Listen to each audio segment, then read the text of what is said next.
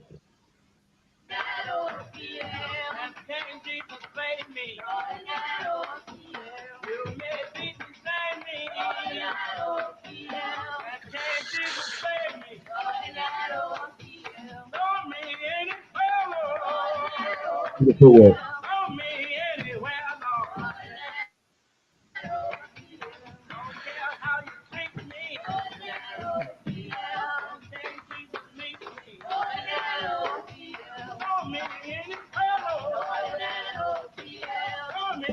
Look at that. Look at that.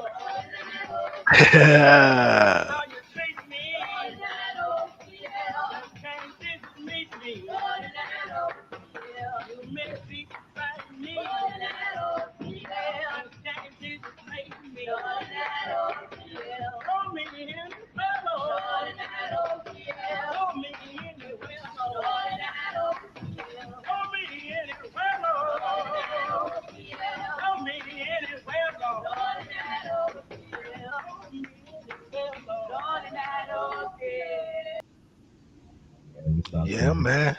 But Show me an Aboriginal dance. That but right even there's some West African shit, bro. to explain that dance, you want to explain it? Say what? I said, you want to explain the dance? Oh, I was saying, show me an Aboriginal dance. Oh, okay, yeah, I was about to say, bro, I can explain it. Like, Oh, shit. but go ahead, shit, go for it. We already know. Well, I was gonna keep it brief and say it's a West African, but you go ahead, do your thing, Brody. And the purpose of the dance is you seen the towel that was in the middle of the ring, right? He was emulating the buzzard, how the buzzard be hunting. You know what I mean? So Mm, the dance is to kind of mimic the buzzard. So like you saw him like hopping over, you know what I mean? Coming back around, spinning over and stuff, and then finally he goes down and pick it up. That's the end of the song. So that's why it's called the buzzard dance. yeah, man. Facts. Let me ask you a question. What's a doctor buzzard? One of them boy, they put a rule on you now. Hey, hey, hold on. I guess I mean, shit. See, you got me back in the goddamn. So you gonna fuck around, pull up more tabs now. God damn. The boy don't know about Sister Ann, God's anointed holy woman. I done said last one. I don't know how many times. Excuse me. Hey, I got some shit called moon boots, bro. That shit a motherfucker, man. Hey, but all right, cool. So we got, where we at? South Carolina Encyclopedia, correct? Hell yeah. All right. Robertson specialty was chewing the root. What'd you just say? Put that root on you in court in practice designed to protect criminal defense from guilty verdicts or hard sentences. The title, Dr. Buzzard, has been claimed by numerous root workers, practitioners of what? West African derived folk medicine and magic, commonly referred to as voodoo, hoodoo, or conjuring. I'm gonna read that one more again. I ain't gotta go no fucking further, bro. God damn. The title Dr. Buzzard has been claimed by numerous root workers, practitioners of West African derived folk medicine and magic, commonly referred to as voodoo, hoodoo, or conjuring, along the South Carolina and Georgia coast, i.e., Gullah Geechee corridor. The most well known, if not the original Dr. Buzzard, was Stephanie Robinson, an African American from St. Helena Island, Gullah Geechee, who began practicing root work in the early 1900s. He continued attracting clients both locally and from around the country until his death in the early 1947. According to legend, Robinson's father was a witch doctor who had been brought directly to St. Helena from West Africa. Despite the antebellum ban on the importation of slaves from Africa, he was said to have wielded a numerous spiritual power, which he passed on to his son. So, yeah, that's what a Dr. Buzzard is. Word up. But shout out to Jalen. Shout out to our Bubba. You know what I mean? Oh, that's a fact, bro. He's got down. Yeah, you already know. Word. That boy Jalen get it in. He got down Dr. Buzzard. Damn. He do the baskets. He do art. That man teach. Got a class too. Come on, man. Yeah, we outside, bro. Real Gullah. That's why I be getting so turned with these internet weirdos, man. I don't be getting it. we long, man. We us off. Tell And them boys sleep on our music too. Like our we got rappers too. Like don't think it's just yeah, it's like nah, we got Geechee rappers that's popping too. that's a fact. Gullah Jack. Shout out to Gullah Jack. Yeah, I mean my boy Long Money Phil. You know what I mean? Act. PGF Newton, them boy. You know what I mean? There's a lot of them boys that's popping right now. Mm-hmm. You know what I mean? Shit, then you want to get to like niggas like we could bring in the Michael Jordans, we could bring in the James Browns, we could bring in, you know what I mean? Like, bro, we deep. I'm gonna play one more video and then we. You know what? All right, so I ain't gonna lie to y'all. So I'm gonna play a video, but it's gonna be something different than what I was planned on playing. But we Gucci. Let me get to it. Man, I appreciate everybody, yo. You know what I'm saying? You have been rocking with me. How long we been here? Almost 3 hours, man. Appreciate y'all. That shit flew by, no cap. And I smoked less than what I planned on. You know how you got that already had the pre-rolls for the live and shit. Shit, I only went through 1.5. We did good. Stoner shit. But yeah, man, appreciate y'all, man. Thank y'all for tuning in. And yeah. Years after you get free, you still getting fucked out of job and shot at by police. You see what I'm saying? This guy gets it. I like him. He's getting angry. Angry is good. Angry gets shit done. You shed tears for Kumpe and Nancy, and here he is telling you, you are staring down the barrel of 300 years of subjugation, racist bullshit, and heart disease. He is telling you there is one goddamn reason you shouldn't go up there right now and slit the throats of every last one of these Dutch motherfuckers and set fire to this ship. Mana, ubomele ga boko, nini le ga wo.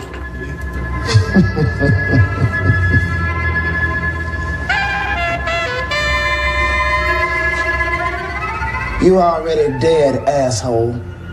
At least die a sacrifice for something worthwhile. Let the motherfucker burn. Let it all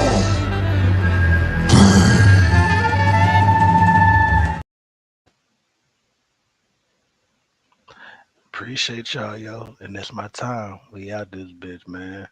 You know, Monte, my brother. Appreciate you, homie. Zane, appreciate you, big dog. You BBO, Clee, everybody that came in, strode through. Sean P. Goddamn, shit, I'm fucking smacked now. Shit. Sean P, goddamn TK, Chauncey, everybody, bro. I ain't trying to leave nobody out, man. My fault. Charge it to the head, not the heart. You feel me? And yeah, we out the bit, man. We gone. Y'all stay tuned. We got way more shit coming, man. Peace.